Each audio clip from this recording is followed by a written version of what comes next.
clases de las promesas. Hoy tenemos un nuevo tema y es las promesas inmutables. Las promesas de Dios no cambian, son permanentes, así que nos gozamos en esa verdad y vamos a elaborar ese tema. Estamos en la lección 6 y vamos a darle gracias al Señor juntos con ustedes en oración por esta clase. Bendito Padre Celestial, te alabamos y bendecimos tu santo nombre, porque tú eres santo, todopoderoso, fiel y verdadero, Señor. Eres el Dios que no cambia, el Dios perfecto, que todo lo sabe, que todo lo puede. Señor bendito, te damos gracias por tu palabra, que es verdad, es nuestra esperanza, y nos enseña tus pactos, tus promesas fieles con nosotros en Cristo Jesús, Señor. Y en el nombre de Él es que te damos gracias y te bendecimos rogándote que tú, Señor, te muevas a través de esta clase, Señor, que nos enseñes, que nos corrijas, Señor, que nos instruyas, que nos equipes para toda buena obra, para honor y gloria de tu nombre, Señor. Eso pedimos en el nombre bendito de Cristo Jesús. Amén, amén. Bien, dice, estudiamos la semana pasada que Dios ha escogido revelarse a través de pactos o promesas también. Vimos que esa palabra pacto puede significar promesa, así que cuando hablamos de pactos estamos hablando de promesas de Dios. 7 pactos, 8 si contamos 2 con Adán, que tienen que ver con la tierra o el mundo, o sea, pactos relacionados con la tierra. Vimos como algunas veces estos pactos son condicionales y otras veces incondicionales. O sea, son dados, prodigados, sin que el individuo tenga que hacer o contribuir en ninguna manera. El Señor da promesas donde no tenemos que hacer nada, simple y llanamente recibirlas. Y hay otras promesas a ciertos individuos que tenían condiciones, ¿verdad? Si ellos tenían que mantener el trato, por decirlo así, mantener el lado del convenio para que puedan recibir esa promesa. La promesa es un regalo, una generosidad de Dios.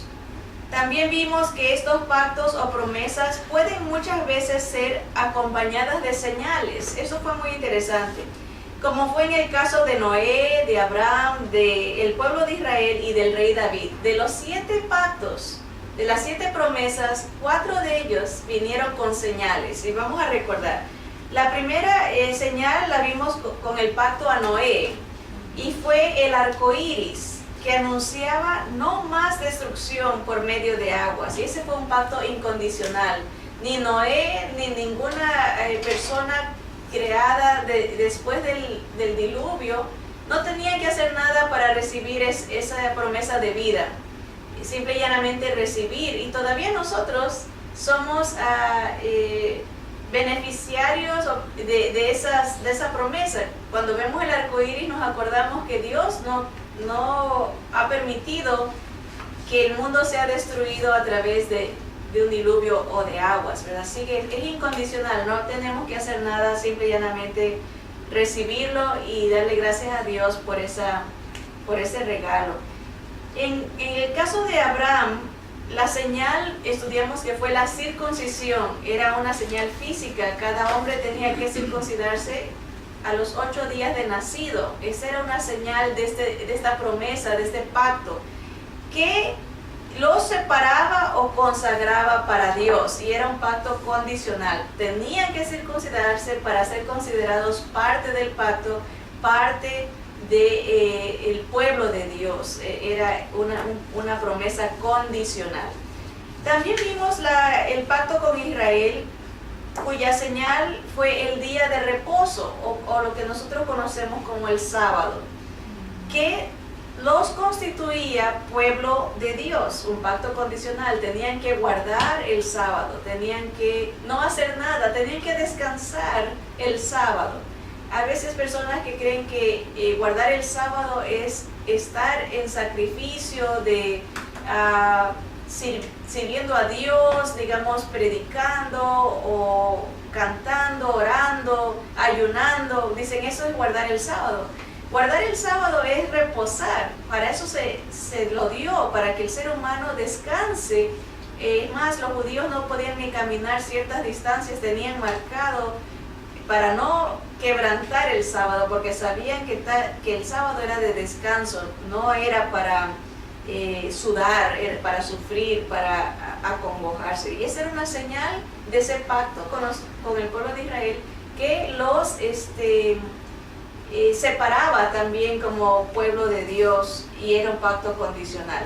El último pacto que estudiamos la semana pasada fue el pacto con David, el rey David, y la señal era un hijo que reinaría en su lugar, un heredero, tanto para el tiempo presente como para el futuro.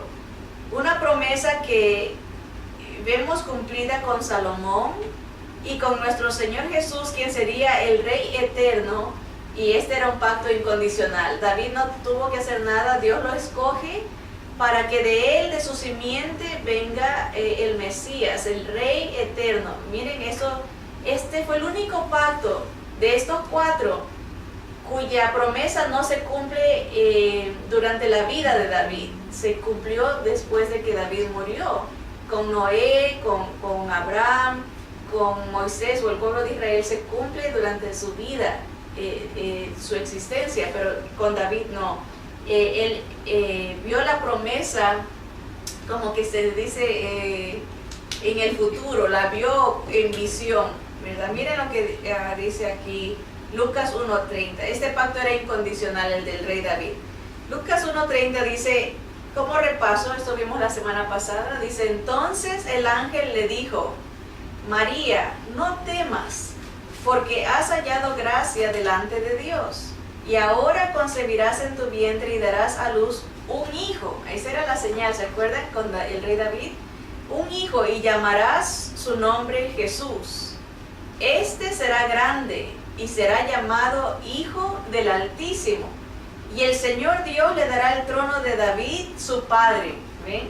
Y reinará sobre la casa de Jacob para siempre, y su reino no tendrá fin. Ahí vemos el cumplimiento de la venida, la primera venida del rey prometido, de la simiente del rey David. Obviamente falta para que se cumpla la segunda parte, que lo que habla de que su reino no tendrá fin, de que él se va a sentar sobre el trono de Jacob en Jerusalén. Nos falta ver eso, y esa es una de las promesas que estamos esperando, ver el reinado del Señor Jesús, la justicia implementada en este mundo, ver el cumplimiento total, por decirlo así. Hemos visto el cumplimiento parcial con la venida del Señor. Un hijo nos fue dado, ¿verdad? Y el principado sobre su hombro, y se llamó su nombre admirable, consejero, Dios fuerte, Padre eterno, príncipe de paz. Ya vino el Señor.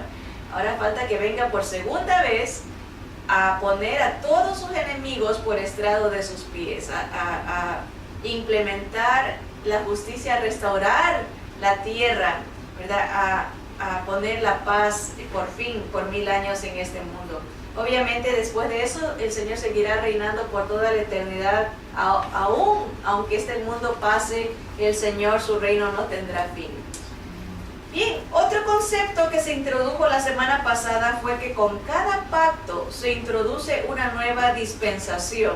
Esto es un periodo de tiempo que se termina o perfecciona. Vamos a decir mejor perfecciona, porque termina suena como drástico, como que ya ahí se acaba, ¿verdad? Pero sigue algo todavía mejor, es la idea. Se perfecciona el pacto.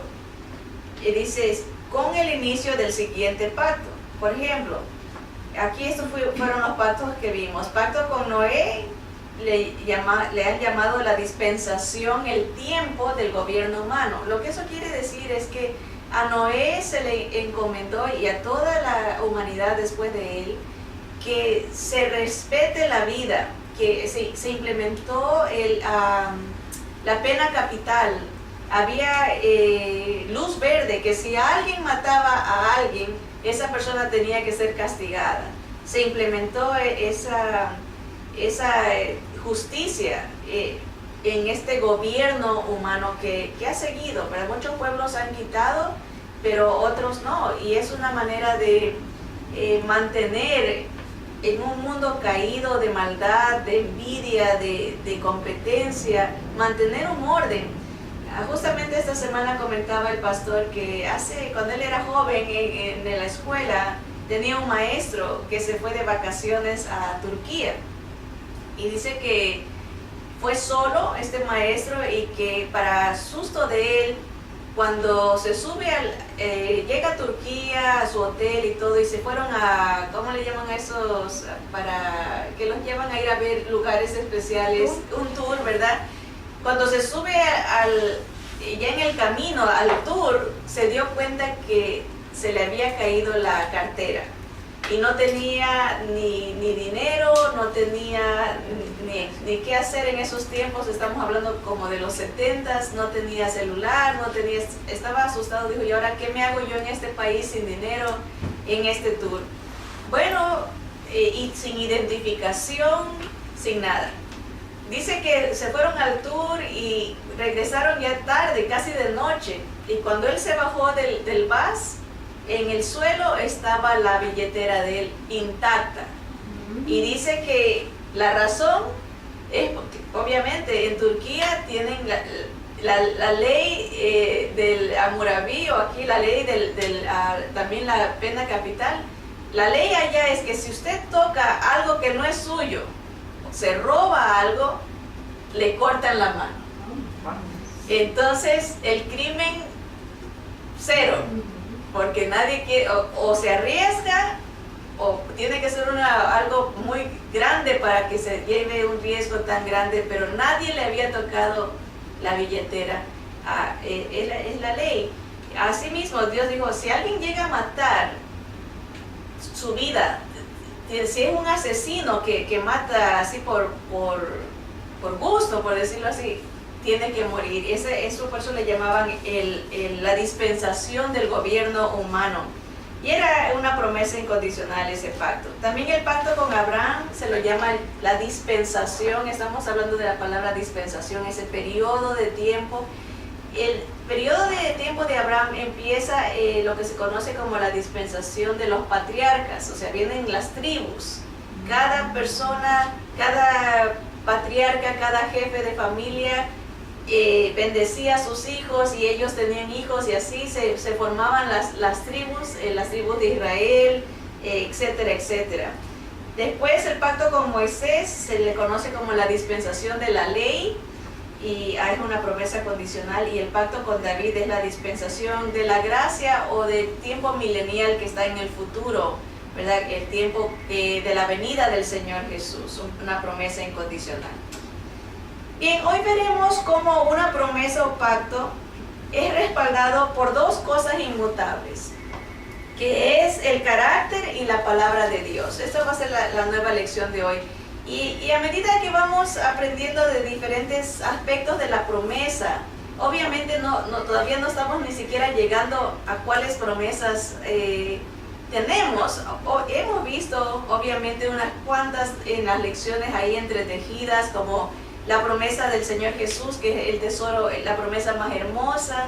Tenemos la promesa de la venida del Espíritu Santo, que vive en nosotros, eso ya lo hemos visto. La promesa de la vida eterna, la herencia eterna. Promesas que se han analizado así superficialmente y que las analizaremos con más detalle en un futuro. Pero antes de llegar allá tenemos que entender cómo funcionan las promesas, si son condicionales, si son incondicionales, si las palabras de Dios son promesas. Tenemos que entender que si cambian o no cambian, y por eso estamos viendo hoy que las promesas de Dios no cambian, son inmutables y vienen respaldadas por dos cosas que no cambian, que son el carácter de Dios y la palabra de Dios. Antes de estudiar y delinear en clases futuras más promesas en Cristo Jesús, es de suma importancia entender y creer que esas promesas son de carácter fijo. ¿Por qué es importante? Porque si no entendemos esto, vamos a estar temerosos muchas veces, o en duda otras veces, porque no entendemos que las promesas son fijas, se basan al carácter de Dios y a su palabra. no cambian, son inmutables. Dice, ¿por qué? Porque son dadas por un Dios que no es como nosotros. O sea, indeciso, inseguro, inestable, voluble. Dios no cambia. Es el mismo siempre y no progresa. Está completo, es perfecto. Muy diferente a nosotros, ¿verdad? Nosotros, yo no sé si será cosa de las mujeres o a veces también habrán hombres que sean indecisos, pero nosotras somos conocidas por eso, que se nos pregunta algo y estamos, sí, mejor no, esto sí, dice, ¿dónde quieres ir a comer? Bueno, acá, no, mejor acá, ¿de qué color quieres este cuarto? Mejor no, mejor el otro. Los volvemos un poco locos a los esposos porque dice, decídete, no escoge, porque somos indecisos, inestables, volubles. A veces hay, dependiendo de cambios hormonales, ¿verdad? A veces hay uno que está contento, de repente está triste, de repente está tranquilo, a veces enojado. Así somos nosotros los seres humanos, ¿verdad? Y Dios no es así. A veces pensamos que Dios es así. Ahorita no me va a oír porque está enojado. Mañana sí me va a oír porque Él no cambia. Él es el mismo. Él es perfecto. Como dice aquí, Él está completo, no progresa. No es que tiene que aprender más o que no sabe lo que va a pasar y por eso está indeciso. Él está completo. Su carácter y su palabra nunca cambian. También porque hablando de las promesas que son inmutables, como Dios no cambia, son fijas. Pero también dice, son fijas porque están hechas sobre aquel que es eterno. No solo dadas por Dios, Dios Padre, pero cumplidas sobre Dios Hijo. En Jesús tenemos estas promesas. Dios Padre las da, Él es fijo y permanente. Dios Hijo las cumple y en Él las tenemos y son fijas y permanentes. Dice, y son ratificadas por Dios Espíritu Santo que imparte las Escrituras. Miren cómo aquí en las promesas la Trinidad está trabajando. Dios da la promesa, el Hijo la cumple para poderla ratificar a través de su Espíritu y extenderlas a nosotros. Es un trabajo en conjunto de este mismo Dios perfecto, sabio e inmutable, un Dios que no cambia. El Dios Trino en acción en las promesas. Nunca debemos de desconfiar ni dudar de la veracidad de Dios. Si Dios está respaldado, ¿se acuerdan? El otro día salió la pregunta acerca de qué significa esto de que donde están 2 o 3 reunidos. Había una ley de que si se iba a ejercer un castigo, una disciplina, tenía que ser ratificado por 2 o 3 testigos. Y ahí dice, ahí estaba la verdad, ahí estaba como la aprobación de Dios, por decirlo así. Y esto es lo que Dios hace con su presencia. 2 o 3 están, el Padre, el Hijo y el Espíritu Santo, 3 confirmando la palabra, diciendo lo que estamos haciendo y diciendo se va a cumplir, porque están 2, 3 testigos en medio de cada promesa, trabajando en sincronía, armonía, en apoyo, fuerza y palabra, ¿verdad? Es muy hermoso ver qué tan seguro tenemos las promesas en Dios, ¿verdad? En Dios Padre. Miren, vamos a ver un ejemplo, por ejemplo, en el caso de Israel. Romanos 11 del 25 al 29 nos dice así Pablo, dice, porque no quiero, hermanos, que ignoréis este misterio, para que no seáis arrogantes en cuanto a vosotros mismos, que ha acontecido a Israel endurecimiento en parte, hasta que haya entrado la plenitud de los gentiles. Y luego todo Israel será salvo, como está escrito, vendrá de Sión el libertador, que apartará de Jacob la impiedad, y este será mi pacto con ellos, mi promesa, dice, cuando yo quite sus pecados. Así que en cuanto al evangelio, son enemigos por causa de vosotros, hablando de los judíos, pero en cuanto a la elección, son amados por causa de los padres, porque irrevocables son los dones y el llamamiento de Dios. Hablando de las promesas, cuando Dios da una promesa, Él no la va a quitar, no va a decir, ya me arrepentí. Mira, porque hiciste eso, ya te la voy a quitar. Y nos está dando el ejemplo de Israel. Israel ha rechazado al Señor Jesús, está enceguecida en estos momentos y el Señor dice, mira, esto es un misterio. Estaba explicando Pablo. Para nosotros ellos son enemigos de Dios, del Evangelio. Por nosotros, porque por causa de nosotros tienen este velo para que se pueda dar entrada a los que no somos judíos. Pero dice, pero hay un misterio, que aunque están velados, aunque aparentemente son enemigos, aunque aparentemente están alejados, la promesa a ellos no ha dejado de ser, es irrevocable, no se les ha quitado. Ellos siguen siendo llamados de Dios y van a recibir la promesa de que venga su libertador, de que sus pecados sean libertados y que ellos sean salvos como nación. Es algo hermoso para ellos decir, y para nosotros decir. Por eso es tan importante la posición con Israel, porque si Israel no existiera, quiere decir que Dios falló la promesa hacia ellos, y entonces ¿qué garantía hay de que Dios cumpla sus promesas para nosotros? Si le falla a ellos, nos falla a nosotros también. Pero si no les falla a ellos, decimos nosotros con seguridad, gloria a Dios, podemos confiar en Jehová, podemos confiar en Yahweh, podemos confiar en el Dios de los judíos, porque si no les falló a ellos, tampoco a nosotros. Ese es el punto de Pablo. El llamamiento, el don, el regalo, la promesa, no se les quita, es irrevocable, no se puede cambiar, quitar. Miremos en el caso de Abraham.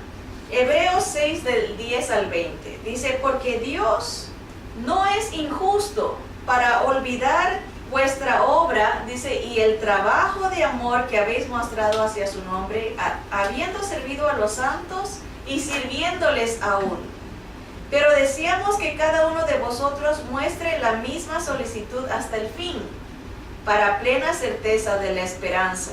En otras palabras, el Señor sí nos ha llamado, pero perseveremos hasta el fin, mantengamos la esperanza avivada constantemente, dice el versículo 12, a fin de que no os hagáis perezosos, sino imitadores de aquellos que por la fe y la paciencia heredan las promesas. Ahí vemos dos elementos de nuestro lado: creerle a Dios, creer las promesas, ¿verdad? Y ser pacientes. Porque una promesa obviamente envuelve un tiempo de espera, porque si no fuera promesa, fuera una realidad. Aquí está esto, una promesa lleva tiempo. Entonces por eso dice, tengan paciencia, pero aviven la esperanza constantemente, sirviéndose para que no sean perezosos, para que sirvan al Señor. Versículo 13. Porque cuando Dios hizo la promesa a Abraham, acuérdense que fue un pacto, pero aquí le llaman promesa, hizo la promesa a Abraham, no pudiendo jurar por otro mayor, juró por sí mismo, diciendo, de cierto te bendeciré con abundancia y te multiplicaré grandemente. Y habiendo esperado con paciencia, alcanzó la promesa. Sabemos que a Abraham le prometieron como 3 veces el Señor. Les dijo, te voy a dar un hijo y vas a tener herencia y gran multitud de generación. Pasaron 25 años, primero 10, después 15, viene otra vez ratificación y nada. 25 años después se cumple la promesa, ¿verdad? Ya cuando Abraham tenía 100 años, la primera vez se la dio a los 75 años, creo que a los 60, después a los 75 y después a los 100. Se cumple la promesa, pero él fue paciente, esperó, con paciencia, dice, alcanzó la promesa. Versículo 16, porque los hombres ciertamente juran por uno mayor que ellos, y para ellos el fin de toda controversia es el juramento para confirmación.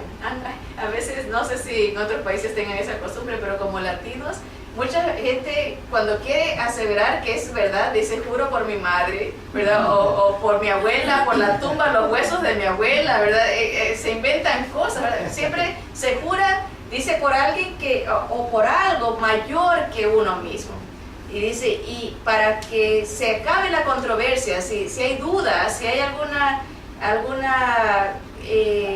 inquietud cuando alguien dice eso se ratifica, ¿verdad? Ahora dice, versículo 17, por lo cual, queriendo Dios mostrar más abundantemente a los herederos de la promesa la inmutabilidad de su consejo, interpuso juramento. O sea, sí, el ser humano entiende que cuando promete algo, si lo hace por alguien superior a uno, es una garantía de que va a hacer todo lo posible porque se cumpla. Hay mucha gente que se arriesga y jura por Dios todavía, que es algo muy delicado.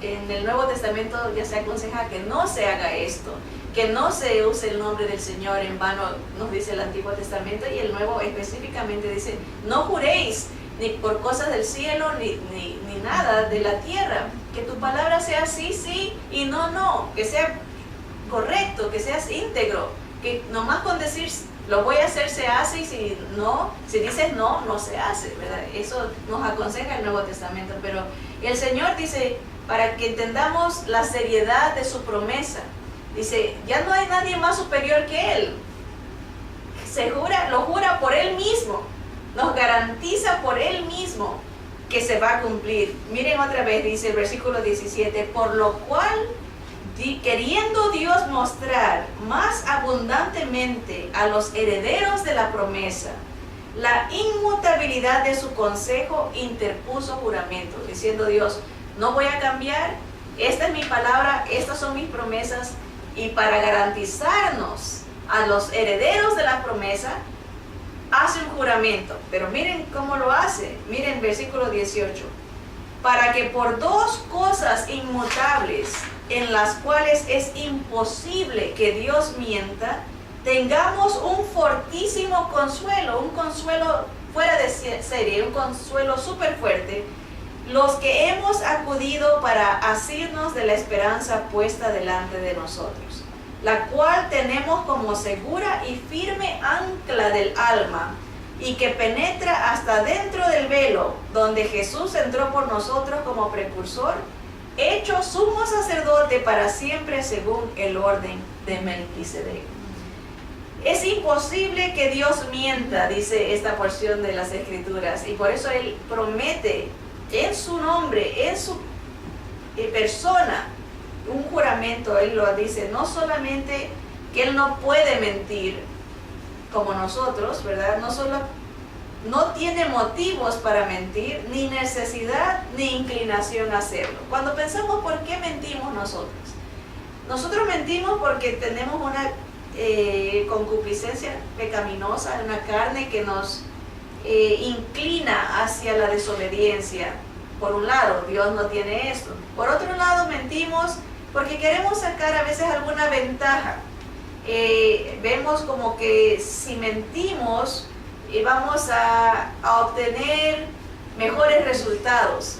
Estamos analizando así de esa manera. Dios no tiene nada que sacar, Él no puede mentir, ni tampoco puede mejorar la situación. Para Él hace las cosas de una manera perfecta, no tienen ni objetivo ni necesidad, como a veces hay gente que dice, tuve que mentir porque si no, lo ve como una necesidad. Pero Dios no, como para salir de un problema, mucha gente dice, porque si no hubiese mentido, me hubiese ido mal, ¿verdad? Entonces, esa es nuestra mentalidad pecaminosa, pero Dios no es así. Dios no tiene ni necesidad de mentir, no tiene objetivo de mentir, ni tampoco puede mentir porque Él no tiene pecaminosidad en su esencia. Ahora, no solo que dice lo que es verdadero, sino que Él es verdad. Ese es su carácter. Él es, así como Él es, no es que Él dice solamente la verdad, Él es verdad, es su esencia, Él es luz. Nosotros decimos, podemos escoger, ¿verdad? Él no, Él es verdad. Miren lo que dice, todo lo que anuncia es verdad, todo lo que dice es verdad, nunca debemos de dudar de su palabra porque Él todo lo sabe y no se equivoca.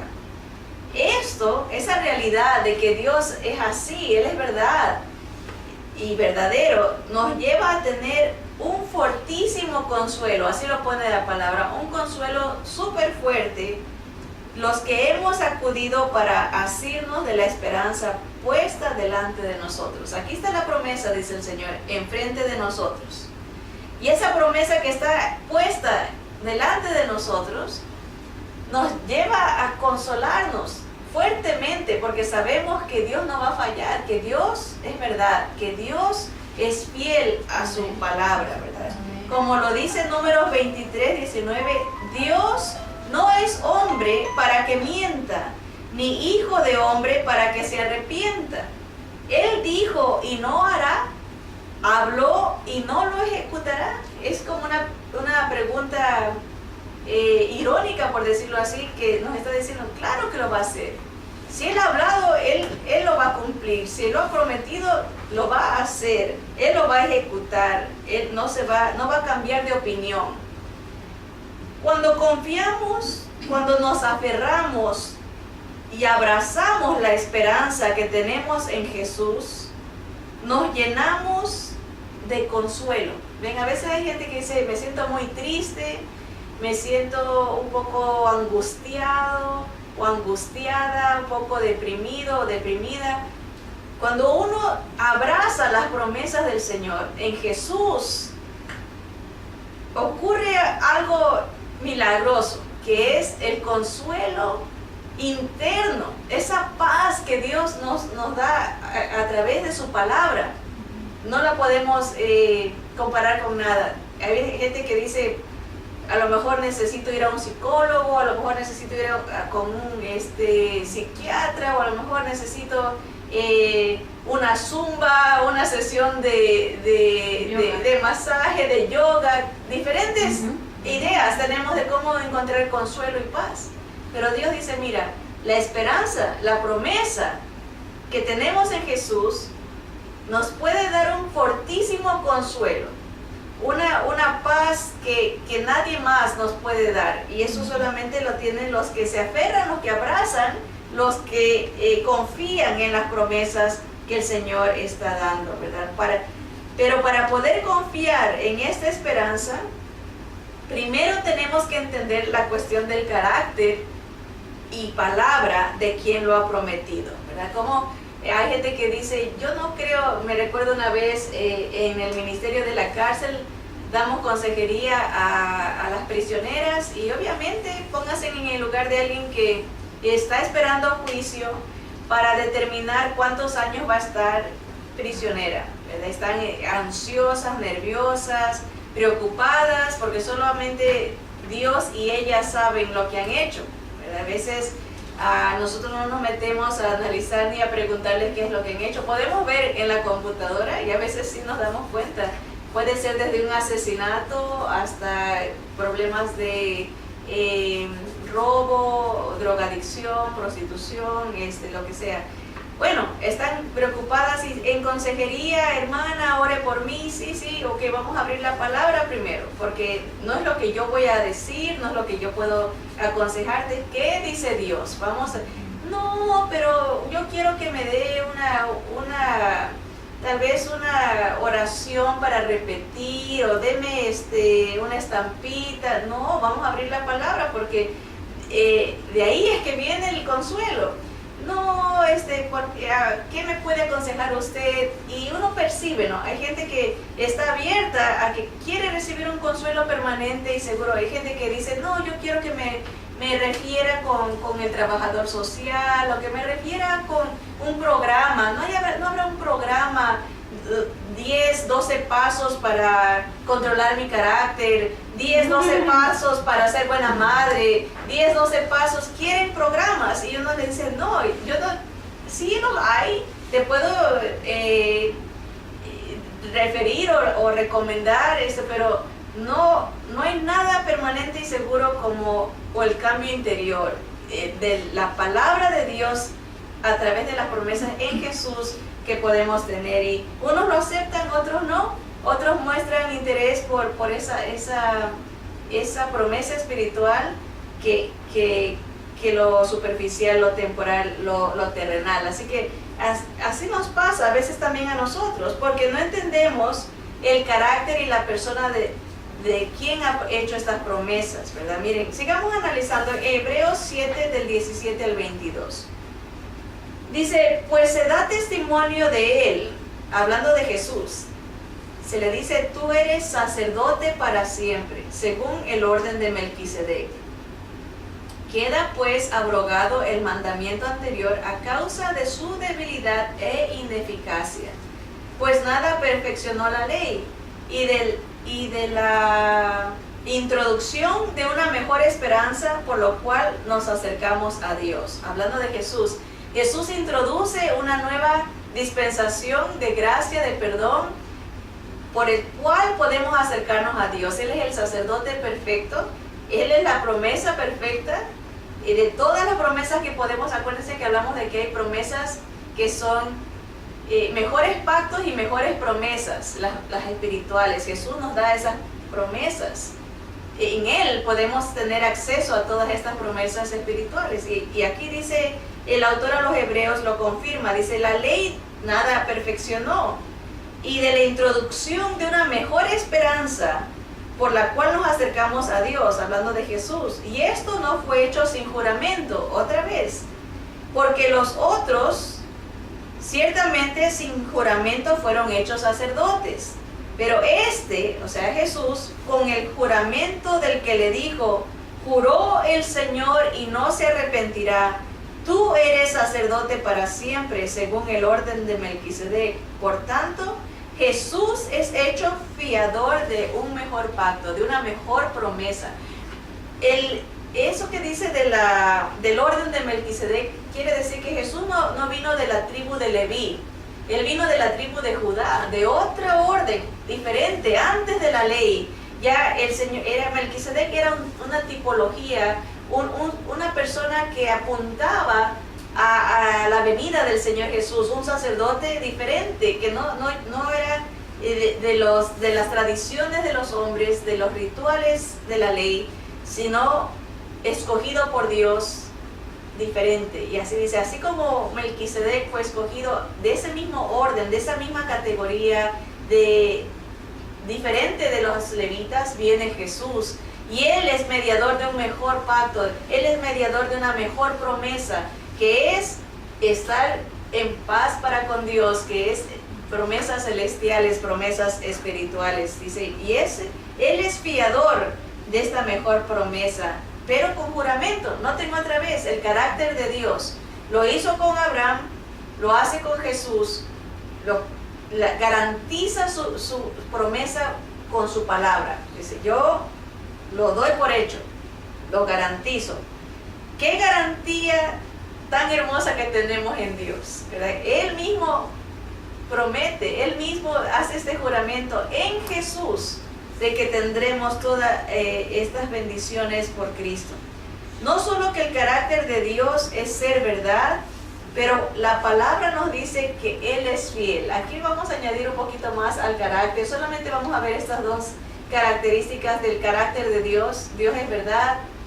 Obviamente Dios es santo, Dios es luz, Dios es todopoderoso, Dios es gozo, ¿verdad? Dios es perfecto, está en todas partes, todo lo sabe, todo lo puede, todopoderoso, ¿verdad? Pero la fidelidad, el ser fiel, es una característica del carácter de Dios, y queremos meditar con esta porción bíblica de Hebreos 10, del 12 al 26.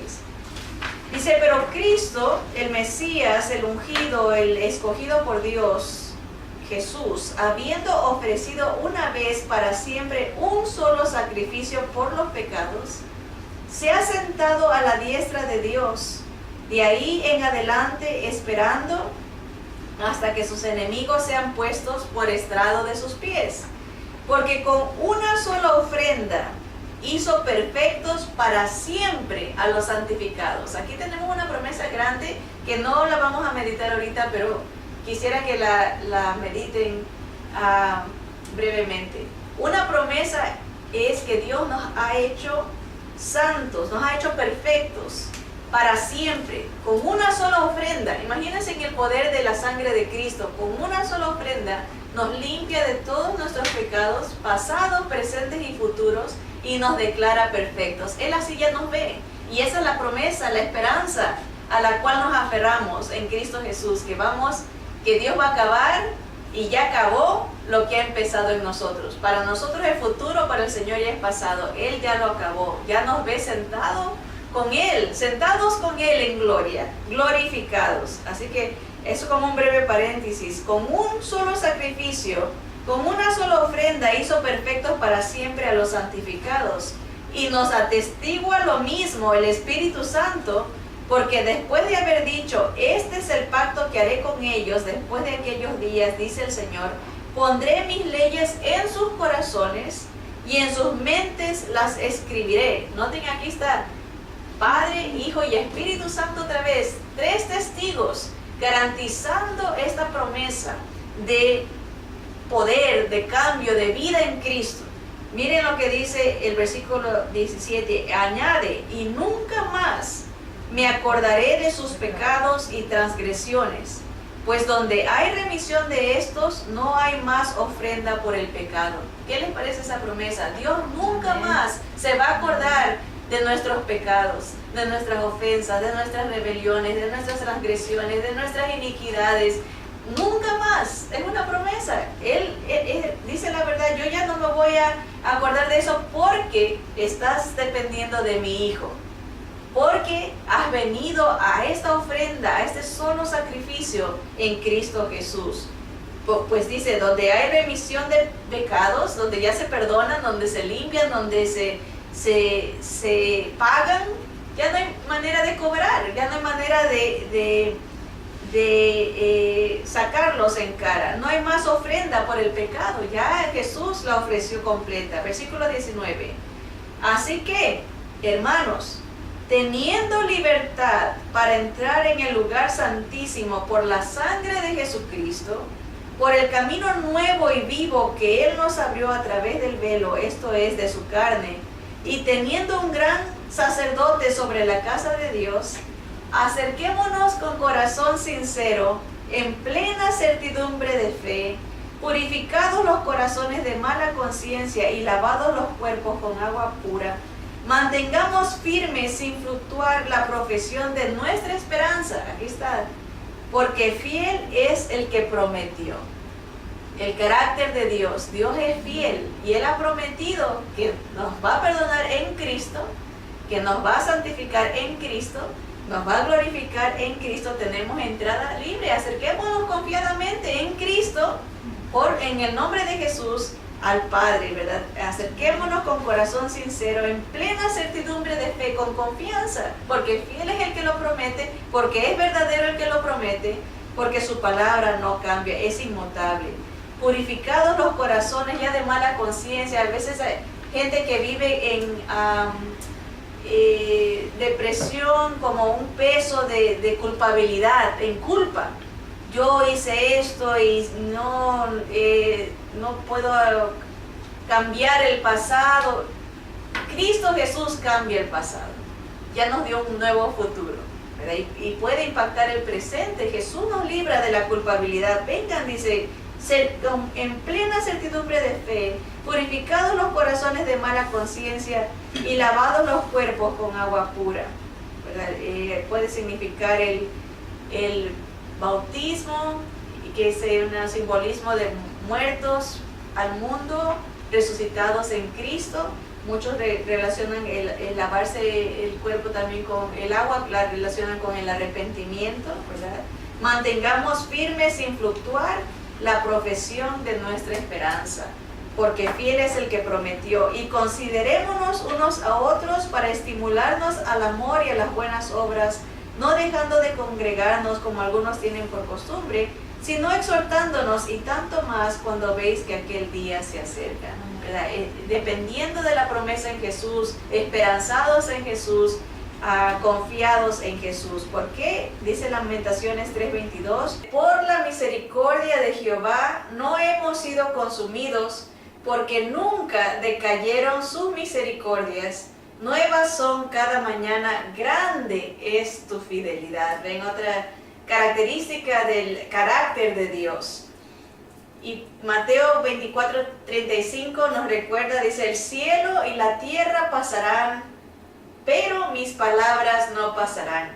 Así que no importa que desaparezca el cielo, desaparezca el mar, las montañas, los montes se desvanezcan, la palabra del Señor permanece. Así que hay una gran garantía, una seguridad de que el Señor no nos falla.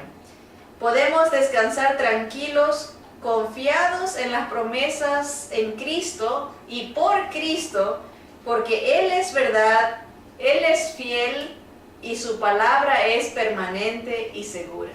Gloria a Dios por eso. Vamos a darle gracias en oración. Amado Padre Celestial, Señor, te damos gracias porque eres fiel, eres verdad. Señor, eres eterno, todo sabio, todo poder. Te bendecimos porque, Señor, tú nos garantizas a través de tu palabra y a través de tu carácter, Señor, que las promesas que nos has hecho en Cristo Jesús son amén y son sí. No fallarán, no cambiarán, son inmutables. Señor, te bendecimos porque tú eres fiel, aunque uno sea infiel. Señor, eres verdad, eres nuestra esperanza y nuestro consuelo, nuestro castillo fuerte, nuestra defensa. A ti sea toda la gloria, Señor Jesús. Dice en tu poderoso nombre que te bendecimos y pedimos estas cosas. Amén. Amén.